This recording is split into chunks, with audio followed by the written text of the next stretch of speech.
Pernahkah kalian mendengar cerita Alkitab tentang Gideon? Di sini saya akan bercerita Alkitab tentang Gideon yang diambil dari Hakim-Hakim 7 ayat 1 sampai 25. Yerubbaal adalah nama bagi Gideon. Bersama rakyatnya, mereka berkemah di dekat mata air Harod. Berfirmanlah Tuhan kepada Gideon, terlalu banyak rakyat yang kuhendaki kepadamu untuk mendapatkan tangan dari orang Midian. Jangan-jangan orang Israel memegahkan diri terhadap aku sambil berkata, tanganku sendirilah yang menyelamatkan aku.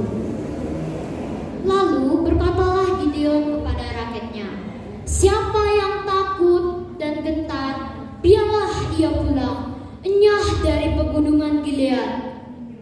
Lalu pulanglah 22.000 orang dari rakyat tersebut, dan tersisalah 10.000 orang lagi di dalam rakyat tersebut. Lalu Tuhan pun berfirman lagi, masih terlalu banyak rakyat yang kuhendaki kepadamu untuk mendapatkan tangan dari orang Midian. Suruhlah mereka turun meminum air, maka aku akan menyaring mereka bagimu. Siapa yang kufirmankan kepadamu, ialah yang akan pergi bersama-sama dengan engkau. Tetapi siapa yang tidak kufirmankan kepadamu, ialah yang tidak akan pergi bersama-sama dengan engkau. Lalu Gideon pun menyuruh rakyat itu untuk turun berminum air, dan Tuhan pun berkata kepada Gideon, siapa yang meminum air, seperti anjing menjilat haruslah kau kumpulkan tersendiri, begitu juga dengan orang yang mengangkat tangannya untuk meminum air. Dan didapatlah 300 orang yang meminum dengan mengangkat tangannya ke mulutnya. Lalu berkatalah Tuhan Yesus kepada rakyat tersebut, kepada Gideon, dengan 300 rakyat ini akan kuserahkan kepadamu. Mereka akan mendapatkan tangan dari orang Midian.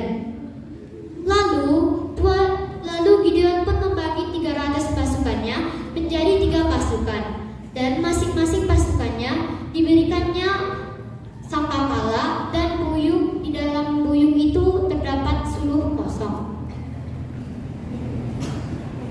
Lalu kata Gideon kepada rakyatnya, engkau harus melakukan apa yang aku lakukan.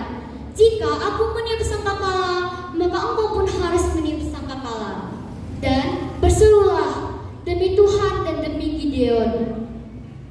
Lalu Gideon bersama 100 pasukannya pergi ke ujung perkemahan orang Midian saat pergantian penjaga baru saja diganti.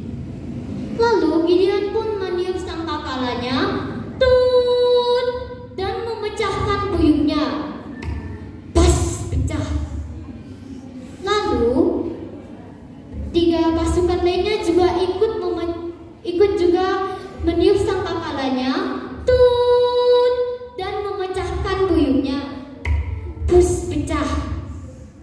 Lalu mereka pun berseru, pedang demi Tuhan dan demi Gideon. Setelah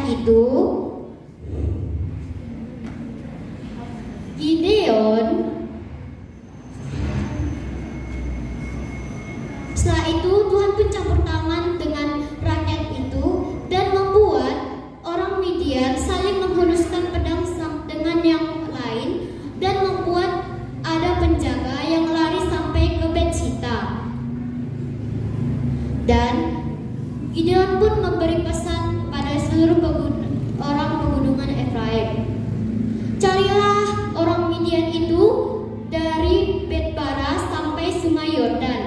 Maka mereka pun berhasil dan membunuh 2 orang raja Midian.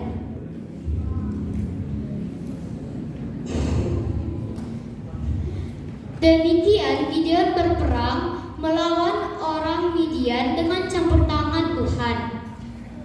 Dari Hakim-Hakim 7 ayat 1 sampai 25, kita dapat menyimpulkan 1. Taat kepada Tuhan seperti Gideon taat kepada Tuhan. Kita harus menaati